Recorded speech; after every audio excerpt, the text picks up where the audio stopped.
Conditions May Apply by CinnamonPinecones. Read by Distracted by Books. Chapter 49. Things were starting to get out of hand around here. Ivy and Eraser had been running into more and more support item wielders, and even though most encounters ended up with some degree of success on their part, it was starting to get really annoying. Last Tuesday, they came across this woman trying to rob a convenience store. It was nearly 2 a.m., and luckily, the convenience store was closed, so there weren't any bystanders to get in the way. When they were passing by the storefront below, Ivy noticed that the glass door was shattered. It was pure chance that the perpetrator was still inside rummaging around. When they got closer, they saw that the floor was glistening. Not like clean glistening. It was wet or slimy or something. Silently, they shared a look, and Ivy cautiously went to poke at it with their boot. Immediately, their foot shot forward, and they ended up in an imperfect split on the floor. Ouch! Cummy! They were flexible, but not that flexible. They'd managed not to make a noise while they did that, somehow, and Eraser had his hand over his mouth to stifle a laugh. Bastard. The floor was completely frictionless, but the woman inside was rummaging around without issue, and she hadn't spotted them yet. They would have to wait until she left. It must be her quirk. Eraser must have come to the same conclusion because he helped them up with his lips pressed into a fine line, still holding back laughter, and signaled for them to watch the back of the building while he got the front. Ivy waited around for a while until they heard a commotion from the front of the building. Looks like she left the way she came in. They rounded the corner to find Eraser with his capture scarf around the woman's midsection as she was climbing up the wall like a lizard. Her hands were sticking to the bricks like it was nothing. She hadn't gotten far, and she couldn't go any higher with Eraser's weight attached to her, but she sure was trying. She looked like a toddler on a leash, and Eraser was the exasperated parent trying to reel her in. Support gear. Climbing gloves. He stated bluntly and nodded his head for Ivy to go deal with it while he held her in place.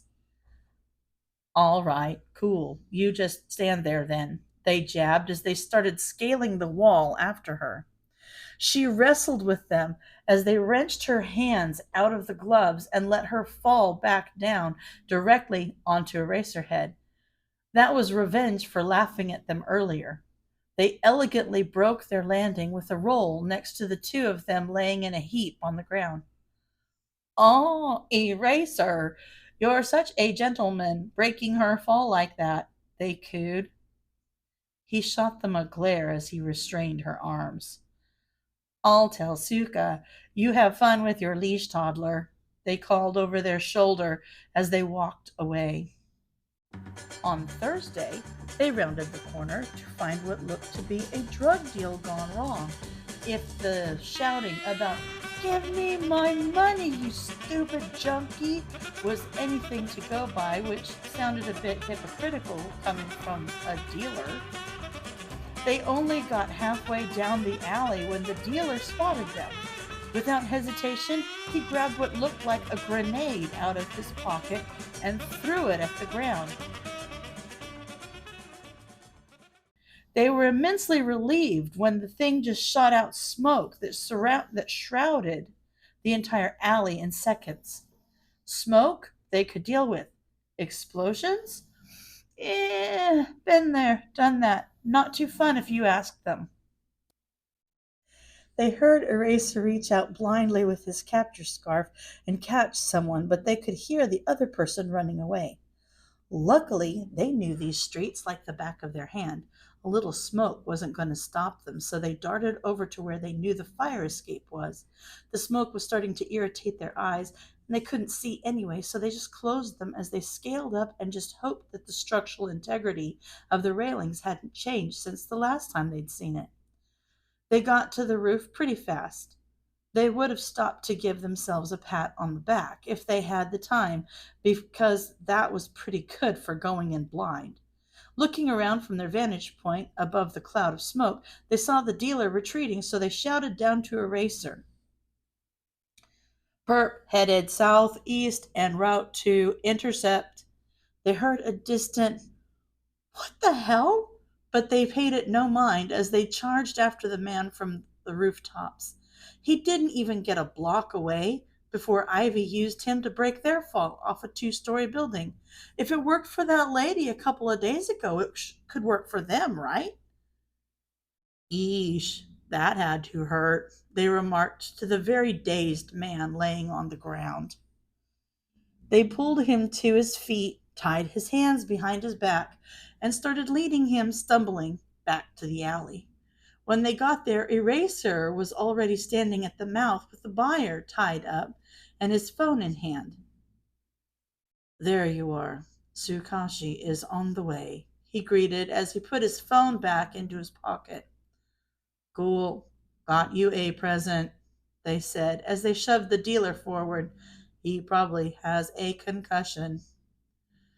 Eraser stared at them with an exasperated expression for a moment before responding, "I'll ask my questions later.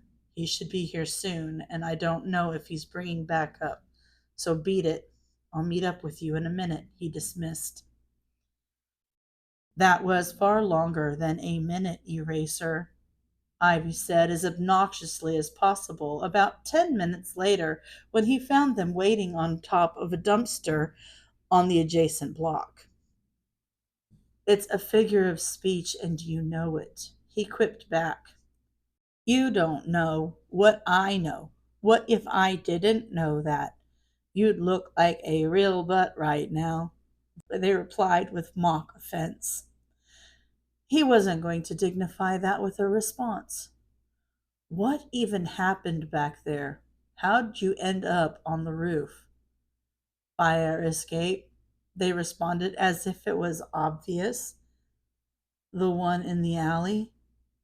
"No, the one in the middle of the street," they snarked back. "You scaled the wall blind?" he asked to clarify, ignoring their snide remark. That didn't seem plausible. He didn't hear them fumble around, and they got up there way too quickly. "Yes, yes, I did," they replied, looking awfully smug about it. "How'd you even reach it, short stack?" he sassed back with the nickname that some of the ladies around town called him. "Oh, screw you. There's a few bricks that stick out a bit, enough to get a grip on a little lower than you, shady bastard," they exclaimed.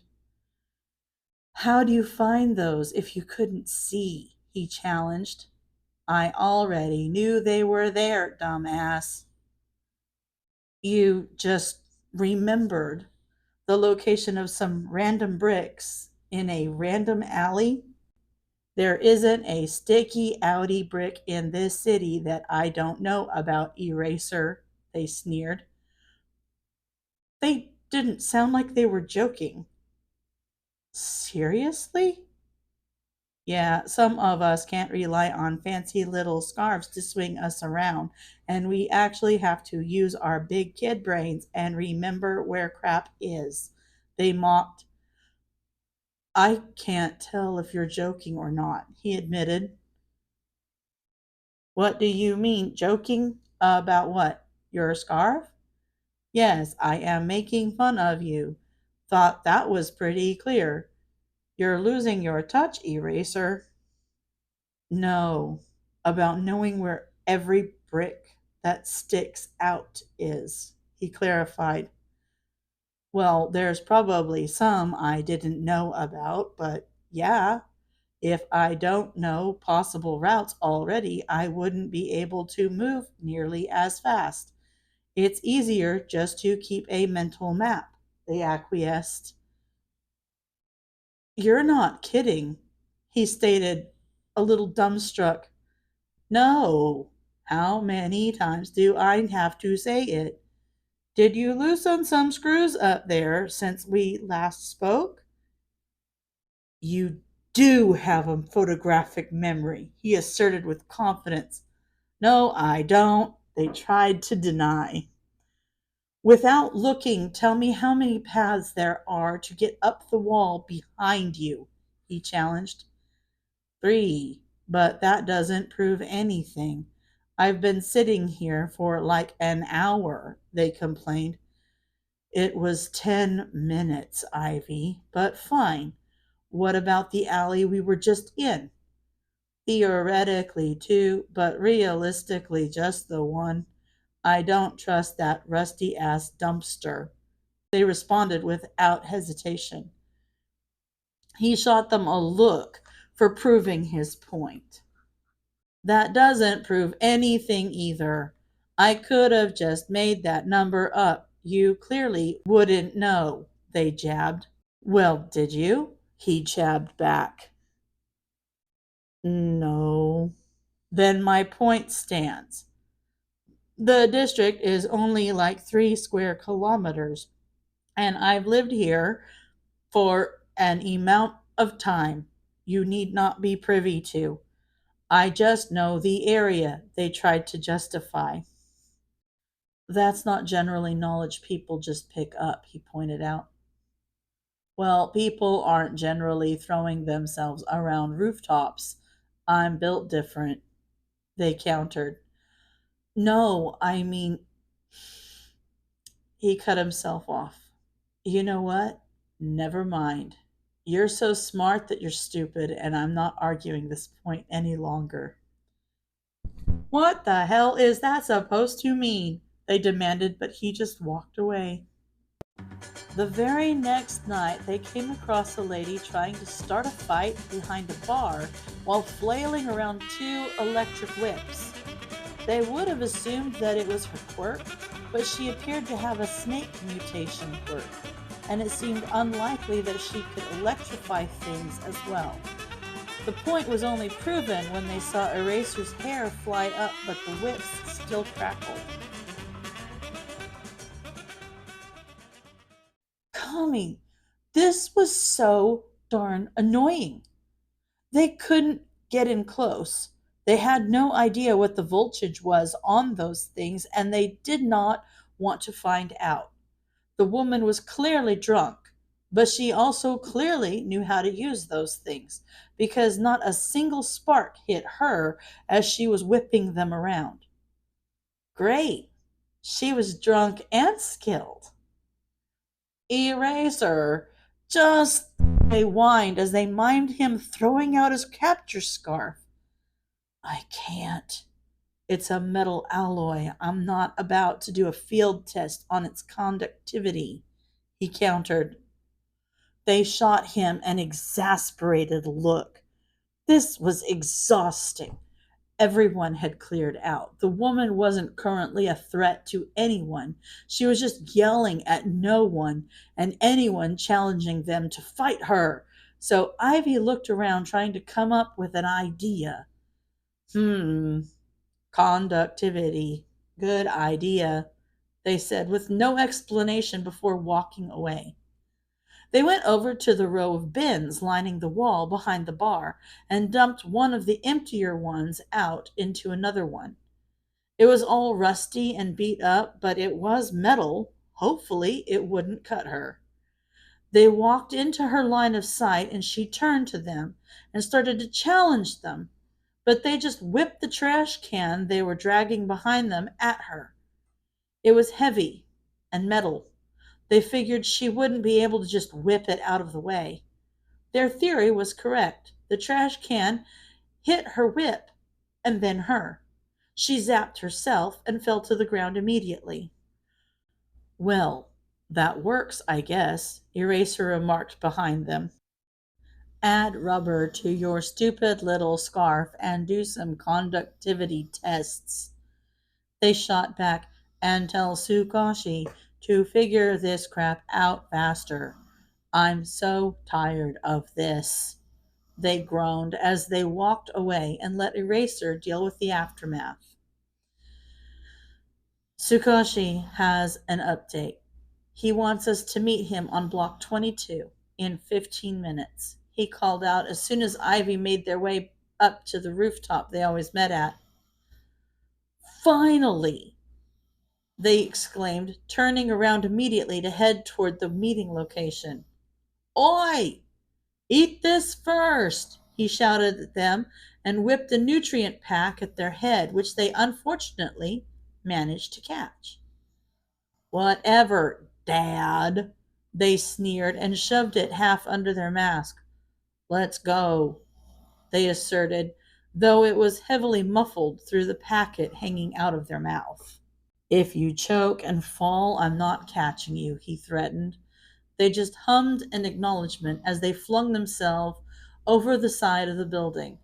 Luckily, they managed to make it there without asphyxiating, and Tsukashi was already waiting for them.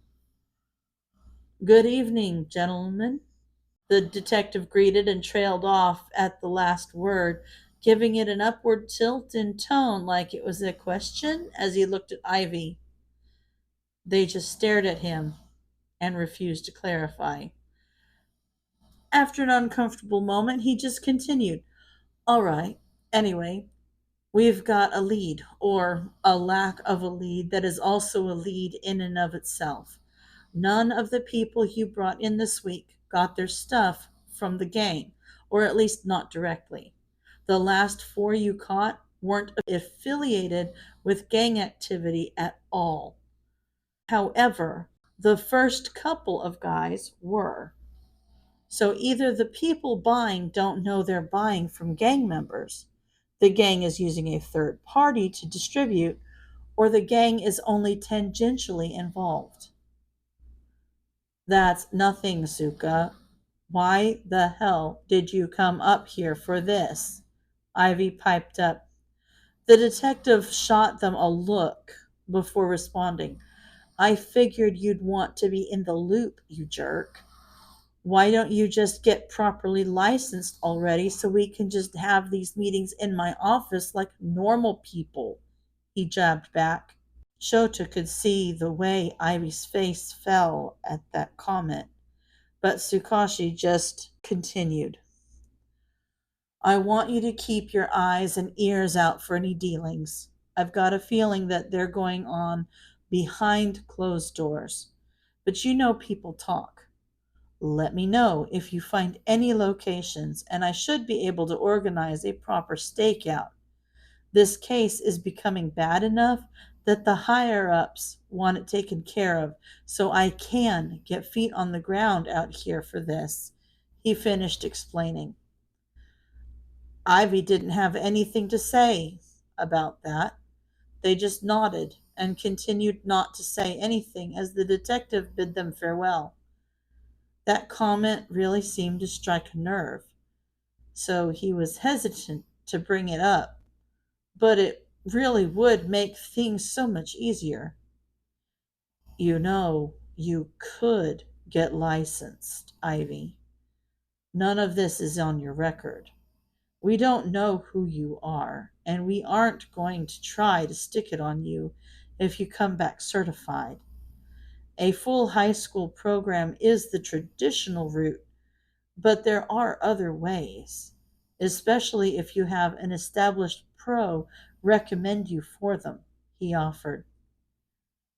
That didn't seem to entice them at all. They just looked sad. No one's going to let me get a hero license, Eraser.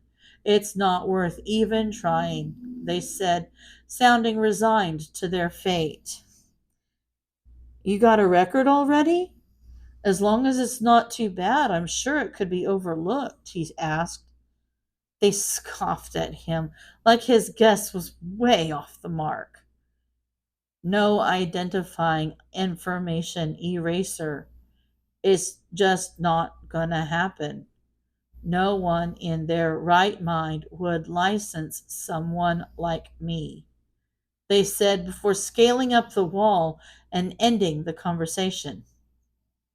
Someone like them? What the hell was that supposed to mean? End of chapter.